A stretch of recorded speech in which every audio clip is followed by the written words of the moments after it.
بسم اللہ الرحمن الرحیم۔ قدم قدم پہ برکتیں، نفس نفس پہ رحمتیں،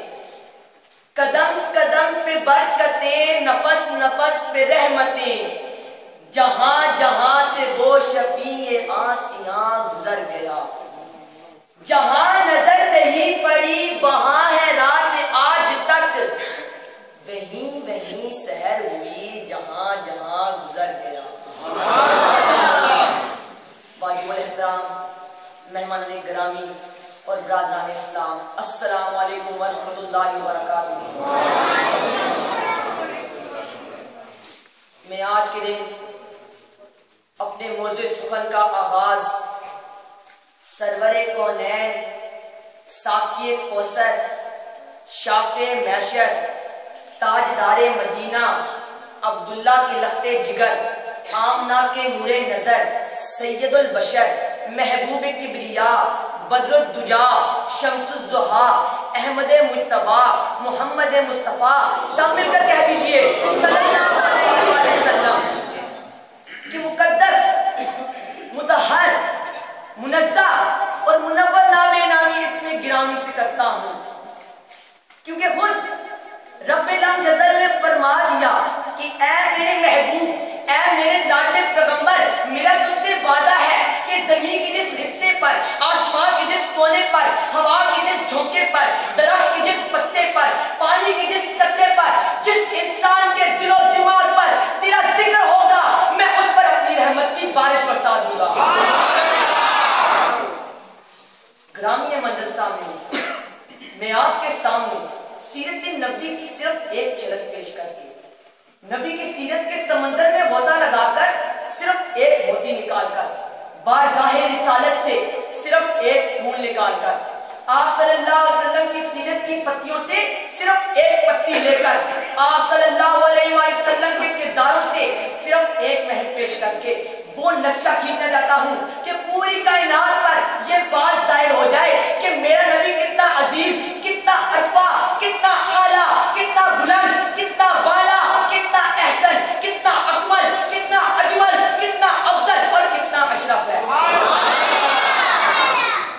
عظیم شرکائے مجلس، میرا یہ عقیدہ ہے، میرا یہ نظریہ ہے،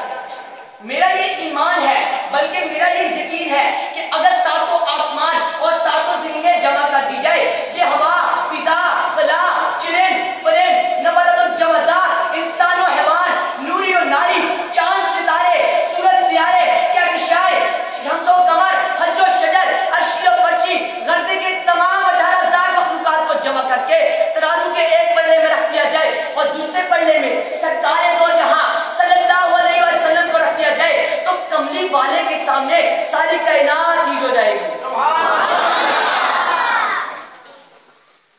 اے مجھے سے عشق ہم نشینوں،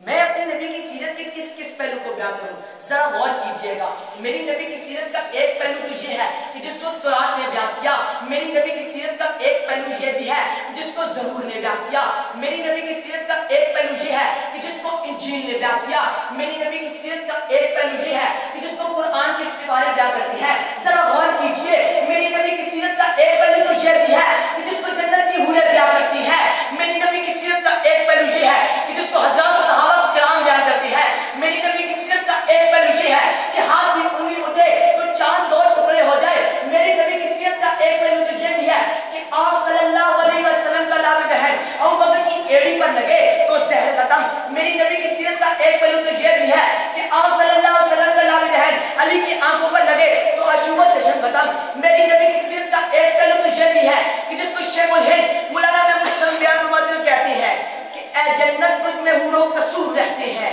میں نے مانا کہ ضرور رہتے ہیں، پر میرے دل کا طواف کر تو اے جنت میرے دل میں حضور رہتے ہیں۔ اے قافلہ عشق کے مسافروں، میرا نبی اتنا حسین ہے کہ یوسف علیہ السلام کو دیکھنے والیوں نے اپنی انگلیاں ہی کٹا ڈالی، لیکن میرے نبی کو دیکھنے والوں نے بدر و احد میں اپنی گردنیں ہی کٹا ڈالی، اپنی اولادوں کے نذرانے پیش کر دیے۔ میرا نبی اگر اوپر دیکھ کر بات کرے تو قرآن بن جاتا ہے، نیچے دیکھ کر بات کرے تو حدیث بن جاتی ہے۔ میرا نبی مکہ میں پیدا ہوا، مکہ مکرمہ بن گیا، مدینہ ہجرت کر کے آیا،